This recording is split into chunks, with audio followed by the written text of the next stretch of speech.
बिस्मिल्लाहिर्रहमानिर्रहीम, अस्सलाम वालेकुम पाकिस्तान। मैं हूं हैदर मेहदी और ये है voice of free Pakistan. Pakistan में पाकिस्तान की बाहर देखने वालों को मेरा बहुत सलाम। आपके कमेंट्स, क्रिटिसिज्म, आपकी जो फीडबैक है उसका बहुत शुक्रिया। ख़ास तौर पे मेरे पेट्रन्स का बहुत शुक्रिया, जिनकी वजह से हम ये जिहाद जारी रखते हैं। मेरे रब मेरा सीना कुशादा कर दे, मेरा काम आसान बना दे, मेरी ज़बान की गिरा खोल दे ताकि वो मेरी बात समझ। नाज़रीन, आज 3 बहुत अहम मौज़ूआत पर बात करनी है। ऑफ कोर्स जो सुप्रीम कोर्ट का फैसला है उसके जो बाद सिचुएशन इमर्ज हो रही है उसके ऊपर बात करनी है। जो एक एंकर हैं, यूट्यूबर भी हैं, मंसूर अली खान, उनका एक मुबैना तौर पर इंटरव्यू हुआ है और क्लियरली आसिम मुनीर के साथ हुआ है। और तीसरा हम जो हमारा मीडिया और सिविल सोसाइटी बिक गई है उसके मुतालिक जिक्र करने। मैंने बहुत ज़बरदस्त आज एक पैनल किया है। एवरी वीक शाज़िया हमारे साथ आती हैं। शाज़िया, अस्सलाम वालेकुम and welcome to the program. Thank you, sir. Thank you very much. Pleasure is all mine, sir. बहुत शुक्रिया। और जनाब उसके साथ आपके बहुत ही हरदिल अजीज जनाब वकार साहब, बड़ी मुश्किल से पकड़ाई देते हैं लेकिन आज पकड़ गए। सॉरी इतवार सर। का दिन था। वकार, अस्सलाम वालेकुम, शुक्रिया, welcome to the thank you, program, अस्सलाम थैंक यू फॉर जॉइनिंग। जी, तो द क्वेश्चन है ये है कि जो पोस्ट सुप्रीम कोर्ट की जजमेंट है वो हमें क्या बताती है पाकिस्तान के हालात की और पाकिस्तान में अदलिया के हालात की। तो आई विल स्टार्ट, जो आप दोनों में से whoever wants to go first please. Kamran can go first. जी वकास। ठीक सर। अदलिया के हालात देखें, ये जो डिसीजन आया ये पहले से प्रिडिक्टेड था। और अगर इमरान खान अभी बाहर होते तो वो बोलते कि ये लंदन प्लान का हिस्सा था, और ये लंदन प्लान का हिस्सा था। बेसिकली शुरू से लेकर अब तक एक-एक जो भी रुकावट डाली जा सकती थी पीटीआई के रास्ते में वो डाली गई है। और उनको पता है कि इलेक्शन के दिन कुछ भी नहीं हो सकता, तो उससे पहले-पहले जितनी उन्होंने अपनी फील्डिंग सेट करनी थी वो कर दी। और उसका अहम तरीन हिस्सा ये था कि पीटीआई को इलेक्शन से निकाल दिया जाए। तो अब पीटीआई को इन्होंने इलेक्शन से निकाल दिया है। ये सिर्फ ये नहीं है कि बैट का सिंबल छीना है। अगर अवाम को यानी थोड़ा इसकी डिटेल में जाना चाहें तो बैट का सिर्फ सिंबल नहीं छीना, पीटीआई का जो हक as a party to participate in elections वो इन्होंने छीना है। और इसके बहुत ज़्यादा कॉन्सिक्वेंसेज़ हैं, जैसे कि जो सारे कैंडिडेट्स हैं जब इलेक्शन होगा तो वो उनको एज़ एन इंडिपेंडेंट अब लड़ना पड़ेगा। इंडिपेंडेंट लड़ने की वजह से तो उनकी रिज़र्व सीट्स भी ख़त्म हो जाएँगी। और फिर बाद में आगे जाके ये जो लोग जीत जाएँगे, इनको आप पकड़ के पीटीआई में डालना भी बड़ा मुश्किल काम होगा, क्योंकि लीगली ये किसी भी पार्टी को जॉइन कर सकते हैं। पाकिस्तान में जो हॉर्स ट्रेडिंग का लॉ है बेसिकली, यानी जब आप किसी पार्टी के टिकट से जीत के असेंबली में आते हैं, तो आप किसी और पार्टी को जॉइन नहीं कर सकते। गैर कानूनी है किसी दूसरी पार्टी में जाना एक पार्टी से। लेकिन जब आप आज़ाद उम्मीदवार आते हैं, तो आप किसी भी पार्टी को जॉइन कर सकते हैं जब पार्लियामेंट कन्वीन होती है। तो ये जो सारे आज़ाद उम्मीदवार पीटीआई के जाएँगे असेंबली के अंदर, तो उस टाइम पे फिर इनको खरीदना बड़ा आसान हो जाएगा। जैसे अगर कोई ज़मीर फ़रोश होंगे, तो वो आराम से पैसों के लिए बिक जाएँगे, वादों पे बिक जाएँगे, तो वो बिक के फिर अलग-अलग पार्टियों में शामिल हो जाएँगे। तो इवेंचुअली ये एस्टेब्लिशमेंट हमारी प्लान ये कर रही है कि पीटीआई के आखिर में जाके कोई 20 सीटें बचें या 25 सीटें बच जाएँ, और बाकी सारे जो हैं इधर-उधर तितर-बितर हो जाएँ। ये प्लान है, और लगता है इनका प्लान उस तरह से, यानी अवाम का सपोर्ट तो बहुत ज़्यादा है, लेकिन इनकी साइड से प्लानिंग भरपूर चल रही है। और उसमें हमने देख लिया काज़ी फ़ाइज़ ईसा, जो कि बहुत बड़े महान एक जज जाने जाते थे, जिन्होंने अदल करना था मुल्क के साथ। उन्होंने पाकिस्तान की कौम के पीठ में खंजर घोंपा है, और उन्होंने एस्टेब्लिशमेंट के साथ मिल के उस साज़िश का हिस्सा बने। तो ये अनकॉन्स्टिट्यूशनल मूव्स हैं। काज़ी फ़ाइज़ ईसा ने भी एक अनकॉन्स्टिट्यूशनल चीज़ में अपना हाथ बटाया है, और इसकी इंशाल्लाह इसका इंसाफ होगा। ठीक है, थैंक यू वकास। इसमें हम बात करते रहेंगे। बिफोर शाह जी आपके कमेंट्स में ले लूँ, पर मेरे तो चंद सवाल हैं इसी के ऊपर। जी। अच्छा सर, मुझे आज भगत सिंह साहब बहुत याद आए। जब ये मैंने काजी फायज ईसा साहब का ये सारा जब सुना, तो भगत सिंह जो है उनको, आपको पता है कि बहुत डराया धमकाया गया। उनको कहा कि तुम्हें फांसी लगा देंगे, तो तुम क्यों अंग्रेज सरकार के अगेंस्ट बोल रहे हो। तो भगत सिंह ने क्या बोला? उसने कहा कि अगर आप एग्जिस्टिंग सिस्टम चेंज करना चाहते हैं तो उसको आपको चैलेंज करना पड़ेगा। अब तकलीफ क्या है पाकिस्तान के अंदर कि एक सिस्टम जो चल रहा था, जिसमें पहले नाना, फिर दादा, फिर बाप, फिर माँ, फिर भाई, फिर बहन, फिर वो, उस सारे स्टेटस को जिस आदमी ने अब ललकारा है, ये इनको अब हजम नहीं हो रहा है कि इसको हम आगे कैसे आने दें और इसको हम कैसे जीतने दें। तो ये जो सारी गेम है उस आदमी को दीवार के साथ लगाने के लिए है। आज बड़ा वो उस आदमी का मतलब है आपको former prime minister Imran Khan को? जी, जी, बिल्कुल, बिल्कुल। उनकी इमरान बात कर खान रहे हैं साहब आप। को दीवार के साथ लगाने की सारी कोशिश है। अच्छा, मुझे बड़ा इंटरेस्टिंग एक मैंने इंटरव्यू देखा द वायर के ऊपर, उनके जो सीनियर जर्नलिस्ट हैं थापर साहब, उन्होंने हमारे नजम सेठी साहब का एक इंटरव्यू लिया है और उन्होंने भी यही सवाल किए कि ये जो सारी जजमेंट्स हैं और क्या इमरान खान वापस आ सकते हैं, इसके अंदर कोई अमेरिका का हाथ हो सकता है। तो नजम सेठी साहब ने बड़ी इंटरेस्टिंग बातें की। उन्होंने कहा जी अमेरिका का कोई इंटरेस्ट नहीं है पाकिस्तान के अंदर, वो चाहते हैं फेयर एंड फ्री इलेक्शन होए और जो कुछ ये कहानी इमरान खान साहब ने की है कि जी जुडिशरी मेरे खिलाफ है, मिलिट्री मेरे खिलाफ है, ये सब कुछ बिल्कुल जो है ठीक नहीं है, ऐसा कुछ नहीं है। लेकिन हाँ, मुझे लगता है कि शायद इलेक्शन भी डिले होंगे और हाँ, शायद मुझे लगता है कि खान साहब को आने भी ना दिया जाए। लेकिन आसिम मुनीर साहब जो हैं वो वैसे बड़े समझदार आदमी हैं और वो चीजों को बड़ी समझदारी से हैंडल करेंगे। अच्छा साहब, मेरे जो सोर्स कहते हैं कि ये जो बहुत समझदार हैं, क्योंकि समझदार तो आप भी हैं, समझदार तो वकास भी हैं, समझदार तो मैं भी हूं, तो we can't be put in at the helm of the country, right. मेरी इतला ये है कि जिस वक्त ये एंथनी ब्लिंकन साहब से मिलने के लिए अमेरिका में गए हैं तो उनको उनके एडवाइजर्स ने कहा है कि साहब ये जो सिस्टम अब आप उस मुल्क में चला रहे थे ना, यानी कि उनका इशारा ये था कि ये कू कर लेते थे और आ जाते थे और वो ये अब सिस्टम चलेगा नहीं और खास तौर पे आसिम साहब के साथ तो बिल्कुल नहीं चलेगा। अच्छा, अब उनको लग रहा है कि जी इलेक्शंस या तो हम दो तरीके हो सकते हैं इस मुल्क में, या तो हम इलेक्शंस करवा सकते हैं वक्त पे 8 को, या फिर हम इसको डिले कर सकते हैं। अच्छा जी, अब अगर डिले कर देंगे तो शायद जो ये दूसरी पार्टीज हैं उनको रीग्रुप होने का या कि जो और कोई स्टैब्लिशमेंट के इंटरेस्ट हैं उनको सामने लाने के लिए उनका बन सकता है। और या फिर अगर ये इलेक्शन वक्त पे कराएंगे तो ये तो पहले ही कहा जा चुका है कि ये शैम इलेक्शंस होंगे, जस्ट लाइक बांग्लादेश, जैसे कि सारी दुनिया ने कहा है कि ठीक शैम इलेक्शंस ठीक बांग्लादेश में हुए वैसे होंगे। ये अगर यहाँ पे इलेक्शंस हुए, पीटीआई को दीवार के साथ जैसे लगाया हुआ है, उसमें 4 नहीं तो 5 नहीं तो 6 महीने चलेंगे सर, उसके बाद ये फिर से जो है ये आएंगे। अब अगर आपने मुझे फिर एक और चीज याद आ गई है, जॉर्ज ऑरवेल की अगर आपने नॉवल पढ़ी होगी 1984, तो उसमें वो कहते थे कि ये जो सारे टैक्टिक्स होते हैं ना लोगों को डराने के, धमकाने के, और जो डिफरेंट फिर वो प्रेशर पॉइंट्स बनाए जाते हैं एस्टैब्लिशमेंट की तरफ से, जुडिशरी की तरफ से, दूसरे लोगों की तरफ से, कि जिसमें एक टोटलिटेरियन और एक अथॉरिटेरियन स्टेट जो है उसको कायम करने की कोशिश की जाती है।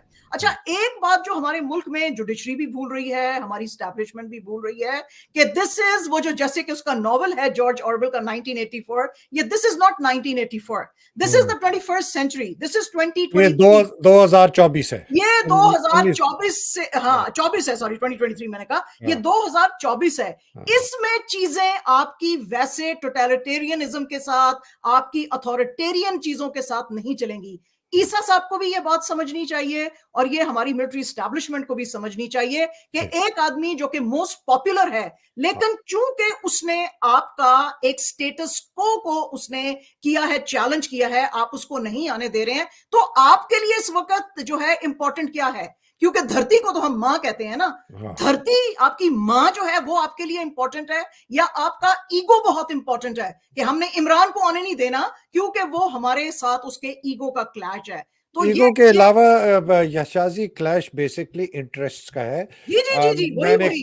कल एक रिपोर्ट आप रिसर्च की थी, उसके अंदर मैंने बताया था कि जो हमारा 14.46 खरब रुपए का हमारा बजट है, उसके अंदर से 6 खरब रुपया जो है, 6 खरब जी वो फौज खाती है। वैसे कहते हैं हम 1.8 खरब खाते हैं, लेकिन उसमें 560 अरब उनकी पेंशन नहीं डालते और 3.6 खरब जो 7.3 खरब का आधा है, जो हमें अपने लोन वापस करने होते हैं, वो इनके हिस्से में आता है। तो ये बनता है 6 खरब। ये पाकिस्तान का पेट काट के 6 खरब हज़म करते हैं, डकार भी नहीं लेते। या बिल्कुल करें, ये इंटरेस्ट की बात है। एक जी सवाल पूछ लूँ यहाँ जी अगर आप जी जी, दोनों पूछ। से? जी जी सवाल ये है कि अब ये चूँकि इस वक़्त जो आपने बात सही की और इन्होंने कही कि ये सब कुछ बिक चुके हैं, अब पीटीआई की कमर लगी हुई है दीवार के साथ। अब जो पीटीआई के कैंडिडेट्स इंडिपेंडेंटली इलेक्ट हो रहे हैं, और दोनों से सवाल है, कोई ऐसी स्ट्रैटेजी अपना सकती है पीटीआई कि ये लोग आइडेंटिफाई रहें लोगों के नज़रों के सामने इलेक्शन तक, इनको वोट भी दिया जाए, इनको जितवाया भी दिया जाए और इनको दूसरी पार्टी में जॉइन ना किया जाए, और अगर जॉइन करें तो इनके साथ वो करें जो कि पुराने ज़माने में अंग्रेज़ किया करते थे। जब उनके खिलाफ कोई करता था, वो जाके फिर उनके साथ जो उनके घरों और गाँव के साथ करते थे करते। मैं ये पूछ रहा हूँ, कोई प्रिएम्प्टिव मेजर है जो कि पीटीआई ले सकती है, या पीटीआई का वोटर ले सकता है कि ये इनका जो बंदा अगर इलेक्ट हुआ इंडिपेंडेंट, ये भगोड़ा ना बने? जी, विकास। देखिए सर, वैसे तो यानी किसी किस्म का वायलेंस वगैरह करने की कोई ज़रूरत नहीं है। यहाँ पे ना स्ट्रैटेजी बड़ी सिंपल सी है। आपके सामने जो आपका एनिमी है, जो बेसिकली एस्टेब्लिशमेंट है, जो हर तरीके से आपको हराना चाह रही है, उसने अपनी सारी पावर स्टैक कर दी है। ठीक है, खैर है, कुछ नहीं होता। अब देखें उनका क्या ऑब्जेक्टिव है। उनका ऑब्जेक्टिव है कि किसी तरह मुस्लिम लीग नून जीत जाए। तो अगर आपको अपना ऑब्जेक्टिव नहीं मिल सकता, तो आप उनको उनका ऑब्जेक्टिव डिनाई ज़रूर कर सकते हैं। आप ये ज़रूर यकीन कर सकते हैं कि आप पीएमएल-एन को हरा दें। और पीएमएल-एन को हराने का बड़ा आसान तरीका है कि पंजाब के अंदर भी इनको किसी किस्म की, यानी ये 1/3 के पास भी ना आए। बस आपने इनको 1/3 डिनाई करना है, 1/3 सीट्स तक जीत सके पीएमएल-एन और उससे आगे ना जा सके। तो ये एक बहुत ही आसान टारगेट है। और आपने अगर पूरे पाकिस्तान में एक मैसेज भेजना है, तो वो सिंपल सा मैसेज है कि हम पूरे पाकिस्तान से सिर्फ आज़ाद उम्मीदवारों को इलेक्ट करेंगे। अब जब आज़ाद उम्मीदवार आ जाएंगे, जब आज़ाद उम्मीदवार इलेक्ट हो जाएंगे, तो अब देखें इंसानी साइकोलॉजी के अंदर आपने उनके सामने जो रिवॉर्ड मिलिट्री रख रही होगी, एस्टेब्लिशमेंट उनके सामने रिवॉर्ड रख रही होगी, या जो रिवॉर्ड होंगे कि पीटीआई को ज्वाइन करने के लिए, वो आपने उससे ज्यादा रखना है। सिंपल सी बात है। अब उस रिवॉर्ड के अंदर सोशल जो है एक्सेप्टेंस शामिल है कि आप पीटीआई में होंगे, आप सोशली ज्यादा एक्सेप्टेबल होंगे, आप अपनी कॉन्स्टिट्यूएंसी में ज्यादा एक्सेप्टेबल होंगे, आप अगले इलेक्शन के अंदर जा सकेंगे। इस तरह टाइप की बहुत सारी छोटी छोटी चीजें ये स्टैक अप होती हैं। फिर जो बंदे का जो इंडिविजुअल डिसीजन होता है, जो इंडिविजुअल डिसीजन होता है, वो अक्सर यानी ज्यादातर वो आपके पर्सनल सेल्फ इंटरेस्ट के लिए होता है। जो इन सारों का सेल्फ इंटरेस्ट है, और जो पीटीआई का इंटरेस्ट है, और जो नेशनल इंटरेस्ट है, इन तीनों चीजों को आपने अलाइन करना है। और वो अलाइन करना इतना मुश्किल नहीं है जब आपने पहला स्टेप ले लिया। पहला स्टेप ये है कि नून लीग को आपने हर तरह से डिनाई करनी है स्पेस इलेक्शन के अंदर। और आप जी, सॉरी, मैं समझ गया। इनको भगोड़ा बनने रोकने से आप समझते हैं कि सोशल प्रेशर इनके ऊपर डाला जाए और ये कहा जाए कि कल को तुम सियासत में नहीं आ सकोगे? सब चीजें, यानी जो तराजू है ना, कि मैं पीटीआई में ज्वाइन करूंगा तो मेरी जिंदगी और मेरा फ्यूचर कैसा होगा, और जो मैं अगर पीएमएलएन को ज्वाइन करूंगा तो मेरा फ्यूचर और मेरी जिंदगी एज अ पॉलिटिशियन कैसी होगी। ये जो इसमें पॉजिटिव रीइंफोर्समेंट ज्यादा होनी चाहिए, बजाय इसके कि आप नेगेटिव रीइंफोर्समेंट नहीं काम करती। ये आप आर्मी को भी देख लें, जब इन्होंने नेगेटिवली तरीके से ट्राई किया ना कि हम आपके खानदान पे चढ़ाई कर देंगे, आपको ये कर देंगे, मना लिया इन्होंने पूरे पाकिस्तान को। कितने सारे जो भगोड़े भी हैं, जो जिस तरह ये चीमा फैमिली है, मुसर्रत चीमा, वो चले गए करली प्रेस कॉन्फ्रेंस, लेकिन फिर वापस भी आ गए और सीट भी लेना चाह रहे हैं। उस्मान डार, उन्होंने भी प्रेस कॉन्फ्रेंस कर दी, लेकिन उनकी बात ऑन अब्बास भप्पी। खैर, टिकट्स के ऊपर भी थोड़ा सा एक बात मैं करूंगा बिफोर गोइंग टू शादी। बिल्कुल आप सही कह रहे हैं। आई थिंक मेरा जो मकसद था वो ये था कि इन लोगों की तस्वीरें जब ये इलेक्ट हों, ये सामने रहें। कोई इसमें से आदमी अगर दूसरी पार्टी में ज्वाइन करता है किसी वजह से भी, उसको लगता है कि यार मैं फौज का ये प्रेशर नहीं बर्दाश्त कर सकता, या एसआई वाला आके मुझे थ्रेट करता है कि मैं तेरी बीवी को ये करवा दूंगा, तेरी बेटी के साथ ये कर दूंगा, तेरी माँ के साथ ये कर दूंगा, तेरी बहन के साथ ये कर दूंगा, और वो जाता है। मैं तो उसकी बात कर रहा हूँ जो हरबे इन्होंने इस्तेमाल किए हैं। मैं पॉजिटिव रीइंफोर्समेंट की बात ही नहीं कर रहा। इनके पास तो एक ही हरबा है, बंदूक, इनके पास। लेकिन डंडा। अब देखें, अब एक और आप सिनेरियो इमेजिन करें। अगर पाकिस्तान में जो जब इलेक्शन होते हैं तो ज्यादातर समझे 2/3 मेजोरिटी सिर्फ इंडिपेंडेंस की है। ये एक बिल्कुल शॉकिंग चीज होगी। अब उन इंडिपेंडेंस के बाद बहुत ज्यादा पावर है। जो नेक्स्ट बड़ी तरीन पार्टी होगी पीएमएलएन, क्योंकि पीटीआई के इंडिपेंडेंस तो सारे पीटीआई में होंगे ना, यानी पीटीआई के बंदे होंगे सारे इंडिपेंडेंस में। तो जब इनके पास पावर आ जाएगी, इनके पास एक और ऑप्शन भी ओपन हो जाएगा, वो ये कि ये अपनी कोई और पार्टी बना ले वहां पे और किसी और मेरा पार्टी को। मेरा सवाल बड़ा सिंपल है। बंदूक की नोक, डराना धमकाना, 180 मेंबरों की बीवियां, बेटियां, बहनें, माएं, उनको डराया धमकाया जाए, ये बंदे कैसे नहीं मानेंगे? नहीं, इस तरह इतना आसान नहीं होगा सर। जो newly elected member of parliament है, उसको आपको उन सबको वायलेंस से आप डरा रहे हैं, और उनके भी फिर इंटरेस्ट देखें ना। आप देखिए, मिलिट्री भी उस टाइम पे भी सोचेगी कि अगर नून लीग को ऑल पावरफुल, तो वो नहीं करना चाहते, 2/3 तो नहीं देंगे नवाज शरीफ तो को। आप होप रख रहे हैं कि अगर ये लोग इतने ज्यादा तादाद में इलेक्ट हो गए, जो कि उम्मीद है हो जाएंगे, तो इनकी एक ताकत होगी और इनको इतना आसानी से कॉम्प्रोमाइज करना या भगोड़ा बनाना या जबरदस्ती दूसरी पार्टियों में ज्वाइन करवाना बिल्कुल। मुश्किल होगा, ये आप कह रहे हैं बेसिकली। इलेक्टेड बंदा है, उसको आसान होता है। जो एक मेंबर ऑफ पार्लियामेंट है और न्यूली इलेक्टेड, जिसका 5 साल का टेन्योर बचा हुआ है, एक तो मेंबर ऑफ पार्लियामेंट जिसका आखिरी साल है ना, उसको आप डरा लेते मतलब फिर भी। राजा रियाज टाइप लोग, ठीक है। हाँ। शाजिया, शाजिया आप बताएं। जी, आपको वो याद है एक दफा जॉर्ज बुश ने कहा था कुछ कंट्रीज के बारे में, एक्सेस ऑफ इविल। जी जी जी, ये एक्सेस इस ऑफ वक्त पाकिस्तान के अंदर ना एक एक्सेस ऑफ इविल चल रहा है। फौज हो गई, हाफिज, अदलिया हो गई, और तीसरा कौन है? हाफिज, काजी एंड हाँ, राजा। ओके, हाफिज, काजी एंड राजा। अच्छा यस, अच्छा। This is the axis of evil at the moment. ये सिकंदर सुल्तान राजा, आसिम मुनीर और अपना क्रेजी इजी पैसा। Yes, so this is the axis of evil इस वक्त पाकिस्तान क्या में। बात है आपने। आपका जो क्वेश्चन है उसका जवाब बहुत ही सिंपल है। हम्म, इस वक्त लोगों को ये एक्सेस ऑफ इवल तोड़ने की जरूरत है, हम्म, और उनको बहादुरी से सामने आके हम्म, जिस भी इंडिपेंडेंटली, जिस वक्त जैसे कि वकास ने कहा कि ये जो अपने लड़ेंगे, अपने जो इलेक्शंस लड़ेंगे, हम्म, इंडिपेंडेंटली लड़ने के बाद इनका सबसे पहला काम यही होना चाहिए कि ये बोलें जी, उसी तरह जिस तरह के इमरान खान ने कहा था कि मैं स्टेटस को तोड़ रहा हूं, मुझे वो पुराने लोग नहीं चाहिए। इन सब को अगर ये खड़े हो जाएंगे पीटीआई के साथ, तो फिर अच्छा ये एक्सेस ऑफ इवल काम नहीं कर सकेगा। और अच्छा। उस सूरत में फिर अमेरिका भी सोचेगा कि हमने लोगों की विल भी तोड़ने की कोशिश की, हमने मिलिट्री के साथ अलेजडली मिलके बहुत साजिश भी की, एक इनके पॉपुलर लीडर को भी हराया, लेकिन फिर हुआ क्या? हुआ वही जो पाकिस्तान के लोगों ने चाहा। तो अच्छा, बस सर, इसमें सिंपल यही है। बहुत ज़बरदस्त है। अब मैं आता हूँ, ये मंसूर अली ख़ान ने कहा है कि जी मेरे एक इदारे से मुलाकात हुई। अब वो इदारा शिदारा क्या था, ये 4-5 दिन पहले की बात हुई है। ये by the way supreme court के फैसले से पहले मुलाकात हुई है, लेकिन पेशावर हाई कोर्ट के फैसले के बाद हुई है, और ये हुई है आसिम मुनीर के साथ, और पीडीपी हुई है। मैं उसके छोटा-सा मतन बता दूँ, फिर इस पे आप लोगों की राय लूँगा। वो कहते हैं कि जी ये आसिम मुनीर, उसको कहा कि मैं इमरान खान को पाकिस्तान की सियासत में नहीं देखता, ना मौजूदा, ना मुस्तकबिल में। तो जब सवाल पूछा गया, ये लोग नवाज के मुतालिक भी कहते थे, कहते हैं हाँ बिल्कुल आपका सवाल सही है, लेकिन आप देखना ये भी इस इमरान खान आ सकता है कि नहीं। फिर उन्होंने फैज़ हमीद के मुतालिक एक इशारा करते हुए आसिम मुनीर ने कहा कि अपने आप को सेल्फ प्रमोशन करने के लिए उसने ये नवाज शरीफ के खिलाफ कार्रवाई की इमरान की हुकूमत में, और फिर कहा कि हमारे इदारे ने बड़ी गलतियां की हैं, लेकिन अब हम जो है ना इस गलतियों से सीख के हम नहीं करेंगे।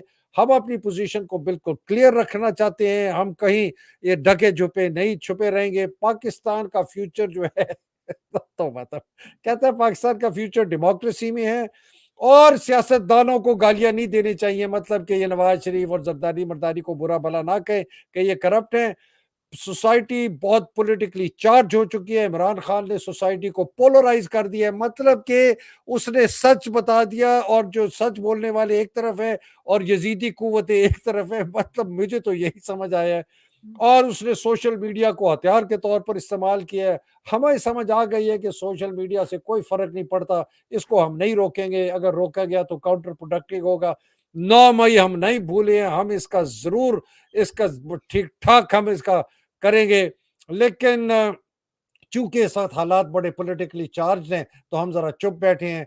और ये जो लोग खामोश मुजाहिद वगैरह, उनका इशारा आदिल राजा मेरी तरफ जैसे लोगों का था, ये बिल्कुल बकवास करते हैं, इनको कुछ नहीं पता, फौज के बाहर किसी को कुछ नहीं पता, सिर्फ मुझे ही पता है। और हमें पता है कि पीटीआई सिर्फ केपी के ऊपर क्यों फोकस कर रहा है। मतलब बहुत खतरनाक उसने इशारा किया है कि शायद वो समझता है कि केपी की तरफ से कोई बगावत हो गए, ये आपका आर्मी चीफ कह रहा है। और फिर जब उससे मुशर्रफ का पूछा गया, तो कहता है जी मुझे बहुत सख्त अफसोस है कि मुशर्रफ के खिलाफ ये फैसला दिया है इसने, क्रेजी इजी पैसा ने। और लेकिन अब चूंकि हालात अभी बड़े चार्ज हैं, हम नहीं कुछ करेंगे, और मैं इलेक्शन से पहले कोई प्रेस कॉन्फ्रेंस नहीं करूंगा। ये है जी मंसूर अली खान को आसिम मुनीर का बयानिया। मैं सिर्फ एक सवाल देखा हूँ, मुझे मंसूर अली खान से कहा कहना चाहिए कि यार मंसूर, तूने उससे पूछना था कि जनरल साहब मुझे ये बताएं, मैं एक जर्नलिस्ट हूँ, मैं ग्रेड 22 के एक डिपार्टमेंट के हेड के पास, जिसका कोई ताल्लुक नहीं है पाकिस्तान की सियासत के पास, मैं उसके सामने बैठ के क्यों इंटरव्यू कर रहा हूँ जी? आप जी बताइए Waqas, ji, what do you think of Mansoor interview with Asim Munir? Waqas. अच्छा, इंटरेस्टिंग बातें जो आप बता रहे हैं, लेकिन वाक़ई में ये सीरियस क्वेश्चन है कि पॉलिटिक्स में अगर वाक़ई में उन्होंने ये बोला है कि डेमोक्रेसी होनी चाहिए पाकिस्तान में, तो ये कोई बहुत डेमोक्रेटिक मूव तो नहीं है कि आप एक जर्नलिस्ट को इंटरव्यू दे रहे हैं, या ये जो सारी चीज़ें हो रही हैं कि एक पॉलिटिकल पार्टी को आप माइनस करना चाह रहे हैं, ये भी कोई डेमोक्रेटिक चीज़ नहीं है।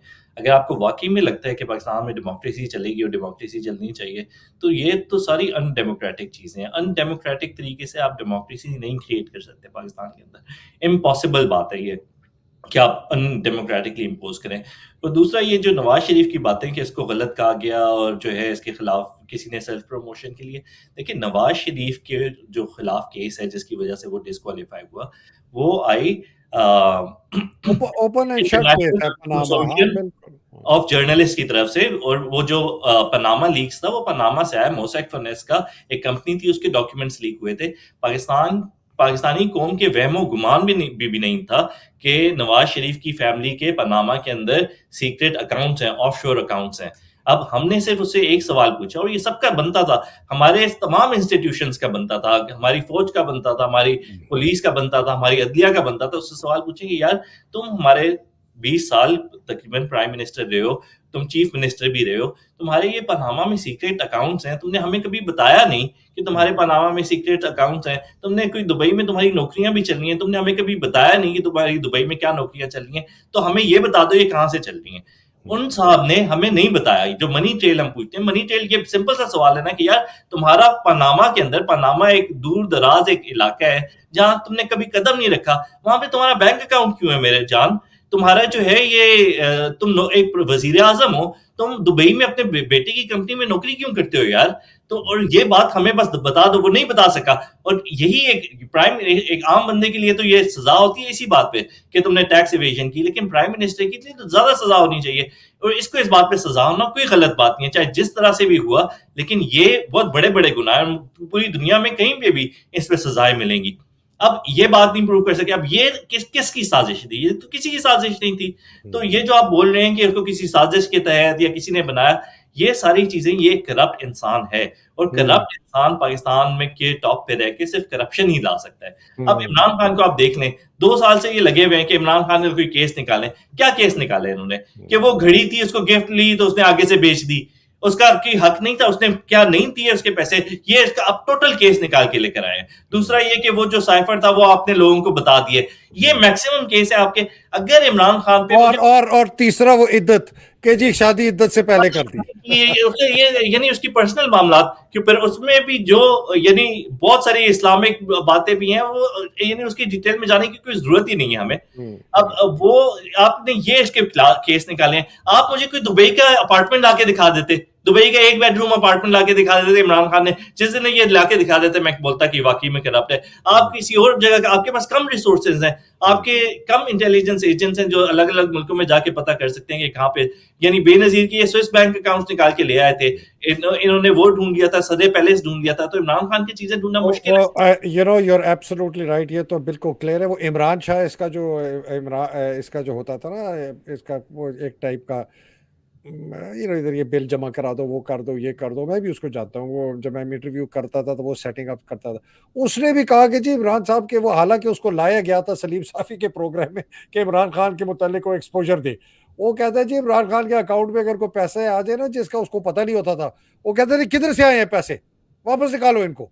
तो ये बताए, तो यूर एब्सोल्युटली ट्रू। तो आसिम मुनीर जो है वो कहता है मंसूर को कि तुम एक फर्द के सामने नहीं बैठे हो, तुम पूरे इदारे के सामने बैठे हो। मतलब आर्मी चीफ को अपने आप को वो इदारा समझता है, इतनी इनकी फिरौनियत है। Shahji, what do you think of Mansoor interview with Asim Munir?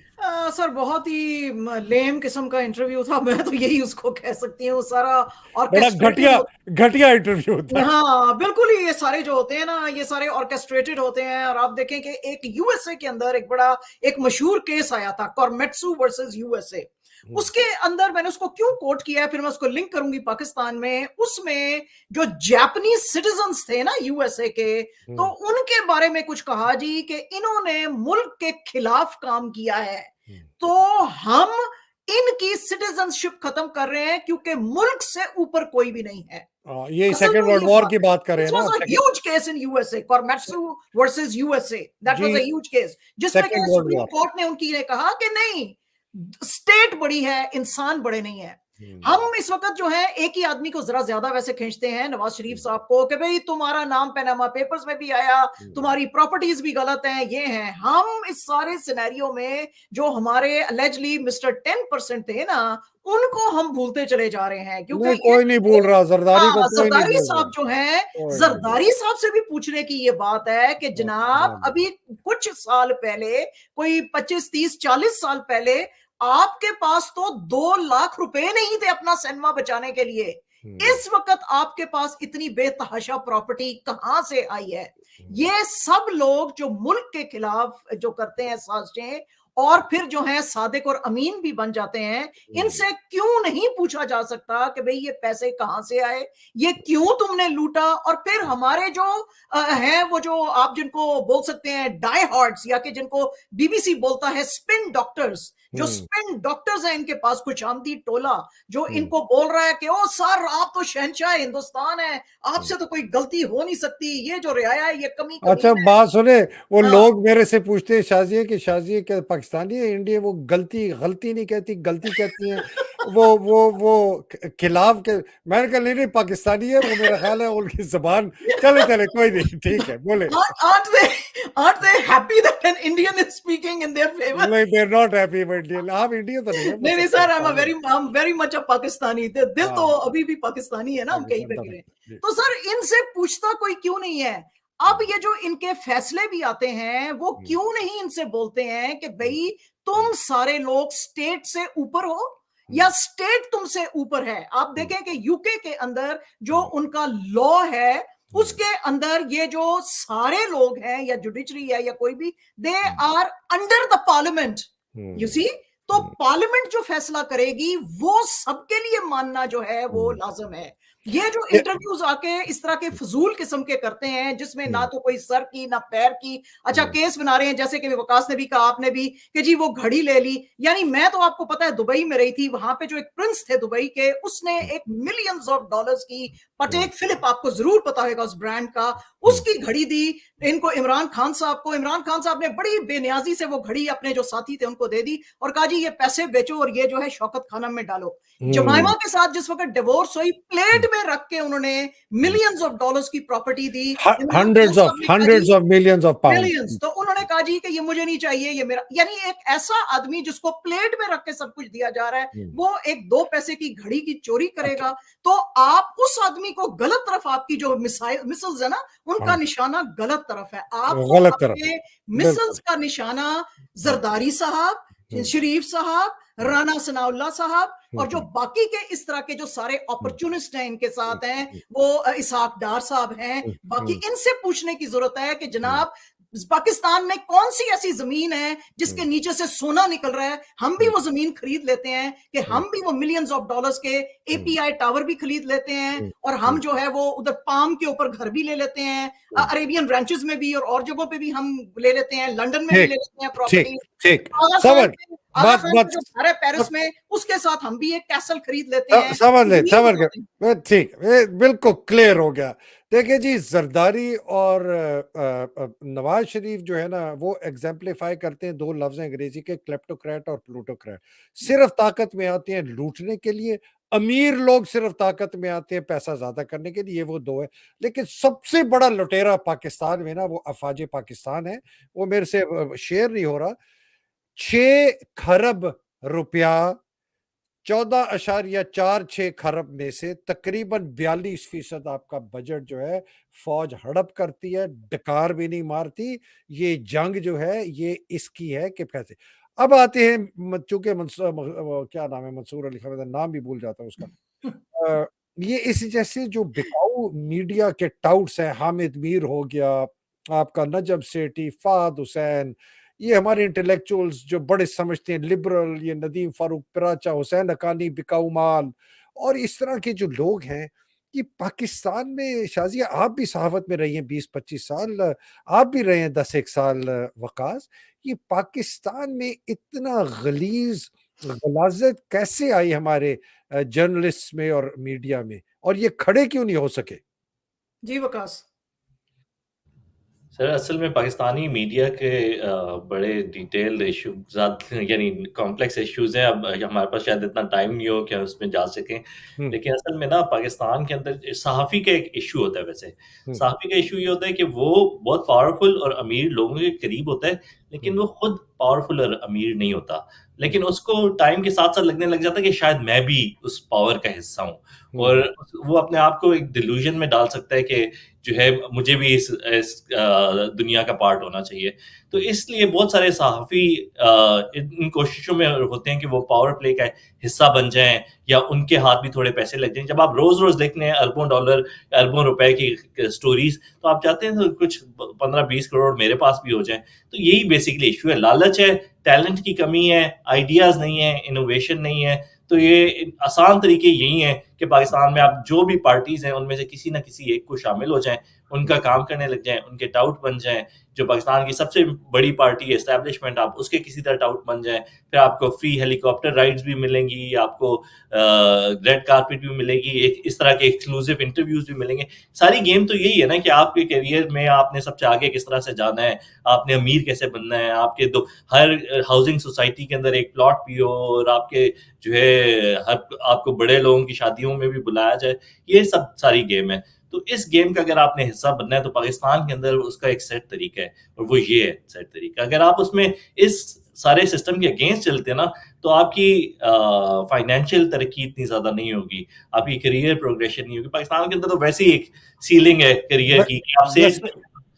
तो जी, जी, या जी, सही कह रहे हैं, और वैसे मैं आपको एक ज़ाती तौर पे बताऊँ, मैं आपको पता है पब्लिक न्यूज़ में एंकरिंग करता था, तो मेरे से ये पूछा, बड़े-बड़े सारे बड़े-बड़े एंकर से मेरी मुलाकात होती थी, तो मेरे से पूछा कि मेहदी साहब, आप आपको तो पता नहीं आईएसआई लेके आए, पैराशूट करके आए, फलाना, ये मलिक रियाज़ ने नहीं आपको कॉन्टैक्ट किया? मैंने कहा यार, मैं तो दुकान लगाए बैठा हूँ, मुझे तो किसी ने आज तक फ़ोन नहीं किया कि मेहदी साहब हमसे ये पैसे लें और खबरें लगाएँ। तो यू आर एब्सोल्युटली राइट, जहां पर उनको पता है कि नहीं बिकेगा बंदा, उसको ये अप्रोच ही नहीं करते।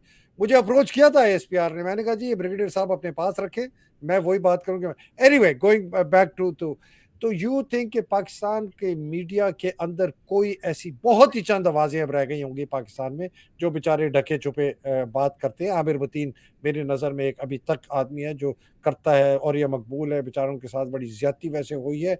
बाकी जो है वो इधर भी खेलते हैं, उधर भी खेलते हैं। लेकिन ये लिबरल और सिविल सोसाइटी, ये जो बड़े, ये कैसर बंगाली इकोनॉमिस्ट है, जूते चाटता है जरदारी के, इतने करप्ट आदमी का, और उसको डिफेंड करता है। कैसर बंगाली जैसा आदमी, इकोनॉमिस्ट, डिफेंड करता है जरदारी को। आज तो मैं तो हैरान हूं। तो Shazia, last round for you and then we close. जी सर, आपको याद होगा कि जॉर्ज वाशिंगटन से एक दफा किसी ने पूछा था कि तुम जो है काम करना कैसे चाहते हो, तो जॉर्ज वाशिंगटन ने उसको कहा था, it is good to be alone than to be in a bad company. अच्छा। तो वकास ने ये जो बात कही है ना कि जी ये पैसे कमाने के चक्कर में होते हैं, तो आप अगर बैड कंपनी में आना चाहते हैं, आप भी चाहते हैं कि आपका नाम भी चोरों डाकुओं के अंदर लिखा जाए, तो then that is very good. लेकिन एक एग्जांपल मैं आपको फिर से देती हूं। आपको पता है कि एनडीटीवी जो था, कितना एक मशहूर वहां का चैनल है, और उसके अंदर एक बहुत ही टॉप क्लास एक जर्नलिस्ट थे, रवीश कुमार साहब, वो काम करते थे, और बहुत ही खुल खुला के वो मोदी जी के अगेंस्ट बोलते होते थे, और बहुत अगेंस्ट उनके वो बात करते थे, उनकी सारी जाहिर है के पॉलिसीज के और सब के। फिर क्या हुआ कि एनडीटीवी के शेयर्स मेजर जो हैं वो अदानी साहब ने खरीद लिए, गौतम अदानी ने, जो कि आपको पता ही है बहुत ही क्लोज फ्रेंड हैं मोदी जी मोदी के। का। मोदी का। रवीश कुमार को किसी ने नहीं कहा कि तुम एनडीटीवी छोड़ के जाओ। एक एनडीटीवी की एक बैकबोन था रवीश कुमार। रवीश कुमार ने सिर्फ इस चीज के पीछे छोड़ दिया एनडीटीवी जैसे दिग्गज किस्म के अदारे को। उन्होंने कहा जी कि अब मैं वो जर्नलिज्म नहीं कर सकूंगा जो कि मैं आज तक करता था। तो बात तो यही है सर कि आपका किरदार ऐसा है, आपको हेलीकॉप्टर राइड्स, आपको ये रेड कॉर्पेट्स, आपने जो घर में वो कुत्ते पालने हैं वो आपके लिए ज्यादा इंपॉर्टेंट है। आपके मुफ्त हज। आपका कलम किसके लिए ऑनेस्ट है? आपकी स्टेट के साथ, आपकी माता के साथ, आपकी जमीन के साथ, आपकी जन्मभूमि के साथ, के आपके जर्नैलों के साथ, आपके करप्ट ब्यूरोक्रेट्स के साथ, आपके करप्ट पॉलिटिशियंस के साथ। This you have to decide कि मेरा कलम जो है वो किसके लिए है। यू नो, वही फैज अहमद फैज वाली बात, बोल के लब आजाद हैं तेरे। यू नो, हाँ, बोल के लब है, लेकिन वो आजादी किसके लिए यूज करनी है? अपनी माँ के लिए, अपनी धरती माँ के लिए, या किसी जालम जाबर झूठे मक्कार किसी डाकू चोर के लिए? ये this you have to decide. अच्छा, एक आपसे दोनों से प्रेडिक्शन लेना चाहता हूँ। ये निजाम जो है ये कब टूटेगा?